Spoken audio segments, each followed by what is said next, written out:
তোমার প্রিয় খাবার, নিরামিষ। নিরামিষ হচ্ছে প্রিয় খাবার। সত্যি তাই। মুগের ডাল সেদ্ধ, হুম। আর ওই কাঁচা কুমড়োর তরকারি, আর হচ্ছে আলু পোস্ত। কথাটা সত্যি আমার ওই কি মাছ কি দেবো? না না, বাবা বলতে নাই, থাক। মাছ বললেই তোমার মাথা গরম না? মাথা করো। মাছ তো করিনি আজকে, আজকে তো তোমার বৃহস্পতিবার, নিরামিষ। মাছ তো করিনি আজকে। নিরামিষ তো তোমার আগে তাড়াতাড়ি খেয়ে নেওয়া উচিত। নিরামিষ তো তুমি খুব ভালো খাও। সত্যি তাই। হুম, সত্যি তাই।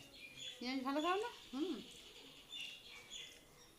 আজকে মানে তোমার আজকে পুরো ভালো উম, প্রিয় খাবার আলু পোস্ত, ডাল সেদ্ধ আর তরকারি। দারুণ খাবার। হ্যাঁ, আর যদি একটু বলো একটুখানি মাছ দিতে পারি। না, যেদিন মাছ হয় সেদিনই খাবারটা তোমার অন্যরকম হয়। অন্যরকম হয়ে যায় সত্যি। হ্যাঁ, আগে থেকে চিন্তা করি কী করে খাবো। মাছ নিয়ে টেনশন। হুম। আমাদের একটু মাছ না হলে ভালো লাগে না, আর তোমার আবার মাছ নিয়ে টেনশন যে কি করে খাবে, তুমি চিন্তা করো।